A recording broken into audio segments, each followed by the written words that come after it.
Jaime Jurado es el director ejecutivo de la Federación Colombiana de Cannabis y Cáñamo. Ya en varias oportunidades nos ha acompañado en esta mesa. Director, buenos días. Bienvenido nuevamente a Consejo. Buenos días a todos y buenos días a todos los que en este momento nos acompañan por este canal. Bueno, ¿y usted cómo ve las fuerzas en el Congreso de la República? Porque ya ha sido una discusión que se ha dado en varias oportunidades en nuestro país, no ha pasado, pero ¿cómo ve en esta oportunidad que sea nuevamente llevada esa probabilidad de que se reglamente el consumo recreativo? Bueno, yo creo que la propuesta que están presentando en este momento tiene más ambiente de aceptación que en el gobierno anterior. La tendencia realmente en este momento es a que se ha aprobado el cannabis con fines recreativos. Y hay que tener en cuenta una cosa, que la evolución de esta industria durante los últimos años ha permitido que los senadores y el común de los colombianos estudiemos mucho más el tema, estemos más informados de lo que ha pasado en los diferentes países. Y eso ha repercutido en que actualmente senadores y el común de las personas tengan más claro cuál es la tendencia del mundo sobre eso. Llama la atención que una de las primeras preguntas en los resultados coincide precisamente con el consumo promedio que hay en Canadá y en los Estados Unidos de personas consumiendo cannabis con fines recreativos, 57.1%, y en Canadá está en el 65.3% y en Estados Unidos en el 67.4%. En Europa está en el 59.5%. Es una tendencia mundial. Doctor Jaime, usted ha sido, pues, aquí ya lo conocemos hace rato, y ha sido usted uno de los abanderados de esta industria, con un gobierno que les quedó debiendo parte de la regulación, pero ahí van, porque este tema no es fácil. ¿Usted cree que la legalización, la reglamentación del consumo recreativo, por un lado, impulsaría la economía, sin duda alguna, como estaría ahora en Canadá, pero también el tema violencia? ¿Cree que podría frenar la violencia? Sí, creo que podría frenar no solo la violencia, sino ese mito y es un manejo netamente cultural, Juan Carlos. Si nos vamos un siglo atrás, como hablábamos en charlas anteriores, cuando miras el Acta de Virginia de 1934, te das cuenta que había una pelea económica entre si dejar ingresar algodón, hoy la segunda industria más contaminante del mundo, y sacar o permanecer con el cáñamo, o dejar ingresar los opiáceos, que hoy le cuestan al mundo 2.500.000 muertos, 26.000 millones de dólares en sentencias de la Corte Suprema de los Estados Unidos, de condenas de los Estados Unidos de América, versus el cannabis, que sigue reportando ni un solo muerto en la historia de la humanidad por sobredosis de cannabis. Se dice que para que una persona pueda entrar en proceso de sobredosis tendría que consumir un promedio de 1,5 kilos mensual. Y esto no es posible, porque cuando se ha fumado un porro, lleva 4 o 5 fumadas, ya le da sueño y ya está tan relajado que prefiere ir a dormirse que fumarse un porro más. Veo algunos aquí de los camarógrafos haciendo así, vea. Allí veo algunos. Pero no, bueno. No solo los camarógrafos. Muchas personas uno las ve ya habituadas a eso. Es un fenómeno más bien cultural. La gente lo compara mucho con el cigarrillo y con el licor, pero cuando uno ve los daños que ha causado el licor en la sociedad, la violencia intrafamiliar, los accidentes de tránsito, las riñas callejeras, en cannabis no se está presentando ese fenómeno. En solo Denver, la violencia intrafamiliar ha bajado en un 28%, accidentes de tránsito 32%, riñas callejeras 45%. Director, Paula le preguntaba por las fuerzas en el Congreso. Yo le quiero preguntar, ¿usted cómo siente los vientos en la opinión pública? Alrededor de este tema, digamos, se ha visto una transformación en la opinión pública, en lo que se habla en las familias, en fin, ¿usted cómo ha visto esa transformación y si ya ese ambiente de lo que se habla en la sociedad en general está dado para este debate o incluso para dar el paso definitivo a esta aprobación? Voy a partir la respuesta en dos partes. Cuando hablamos de cannabis medicinal, la gente se queda sorprendida cuando tiene efecto de ver que con una gota de cannabis, sea CBD o THC, tuvo mejores resultados que con la medicina tradicional. Hemos visto el caso de mujeres con dolores menstruales, con los cólicos menstruales, con las migrañas, con el Parkinson y con el Alzheimer. Entonces ellos decían, 4 años gastándome 5, 6, 7 millones de pesos o hasta 10 y 15 millones en medicinas de alto costo, mientras que ahora una medicina me costó 150.000 pesos y no tengo riesgo de daños colaterales. En el caso de cannabis psicoactivo o recreativo, hemos notado que el estigma está más en los administradores y en los gobernantes que en el común de las personas. La gente en Medellín, en Bogotá, en Cali, en cualquier parte donde usted vaya, acepta ya que la gente se fume un porro o se fume un cigarro de cannabis con mayor tranquilidad. Es más, es más el estigma que está tomando el fumador de tabaco que el mismo de cannabis. El gran peligro está es en la calidad del producto. Lo que actualmente se fuma el pueblo colombiano es basura, porque no sabemos de dónde viene, de qué terraza, de qué barrio o de qué cultivo o qué le echaron. Y lo que hemos llevado al laboratorio, de las pruebas que hemos recogido en la ciudad, tienen 5% de THC o menos y 95% en metales pesados. O sea que es peor que 3 cigarrillos o 4 paquetes de cigarrillos.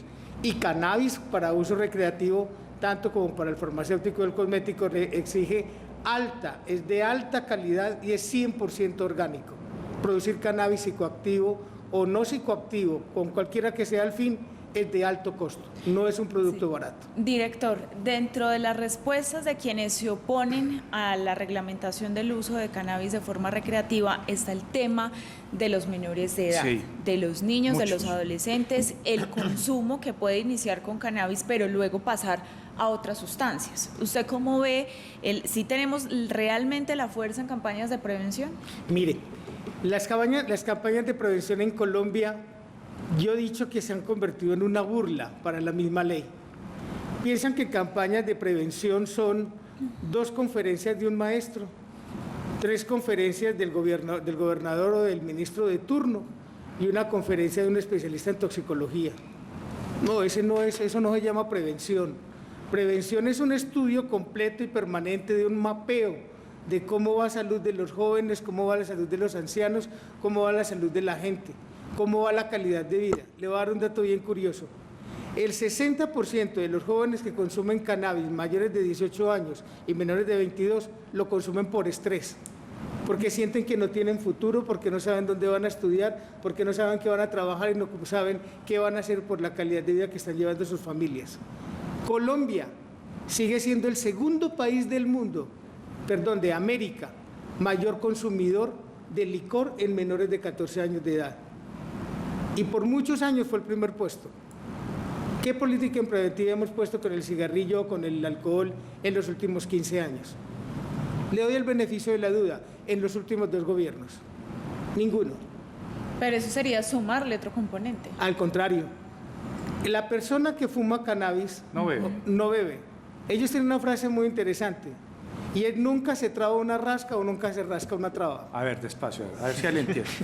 O sea que según la teoría de ustedes, que son los estudios de este tema, que trabajan en la industria, que llevan años en esto, ustedes han hecho estudios, han conversado con la gente que dice que quien se fuma un tabaco de cigarrillo de marihuana no toma alcohol. No toma alcohol. ¿Cómo es que dice usted? Porque no puede ellos nos han enseñado, el que no se rasca una traba, ni se traba una rasca. Muy bien, ¿cómo le parece? Me sorprendió usted también con otra información que decía que el consumo que hay ahora, el consumo es ilegal, hay que recordar eso, ese consumo ilegal, la marihuana que se consume es de muy baja calidad, que tiene más químico que hierba. Así es. ¿Es verdad? Así es.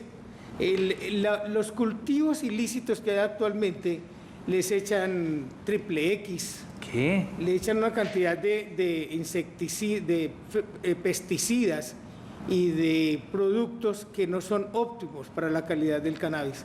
Esta nueva reglamentación que tiene uso de cannabis en el proyecto de ley que tiene, nos llama mucho la atención que no hace un recorrido técnico para poder decir cuáles serían las entidades que tendrían que calificar, certificar cuál es el aspecto óptimo y apto para el consumo humano. Pienso yo que deben ser las IPS especializadas en cannabis, porque si lo va a hacer el Estado resultado ser muy lento. Si para sacar una resolución el INVIMA ya se lleva 1 año y le dieron 6 meses, para implementar todo esto tardaría 3, 4, 5 y hasta 7 años, mientras que la industria privada sí lo puede hacer en cuestión de 4 o 5 meses y con equipos de alta precisión. Director, hablemos de ese proceso, si se llegase a aprobar, ¿cómo sería la construcción de un mercado legal? Es decir, de ese proceso de siembra, que incluso generaría un gran mercado, un gran ejercicio económico, principalmente en sectores como el Cauca, el departamento del Cauca, pero de ahí en adelante, ¿cómo sería esa cadena? ¿Sería también en tiendas, como lo hemos visto en algunos otros países? ¿Cómo sería todo ese proceso de comercialización legal para uso recreativo?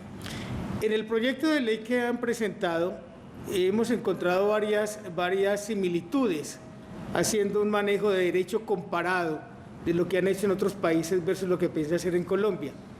En Colombia propone el proyecto de ley crear un instituto, que si mi memoria no me es infiel, se llamaría como ICORECA, algo así, Instituto Colombiano de Regulación del Cannabis de uso adulto. Y en ellos se establecen que hay una participación de una junta directiva donde está la sociedad civil, la academia, el Estado, representado como en 14 o 15 representantes en total. También establecen las reglas de juego, que las tiendas puedan hacer uso de ellas, los pequeños y medianos cultivadores, los que han sido víctimas de la guerra o víctimas de toda esta guerra contra las drogas perdida ya en el mundo, y han una participación muy clara dándole prelación a los pequeños, a las comunidades indígenas, a los campesinos.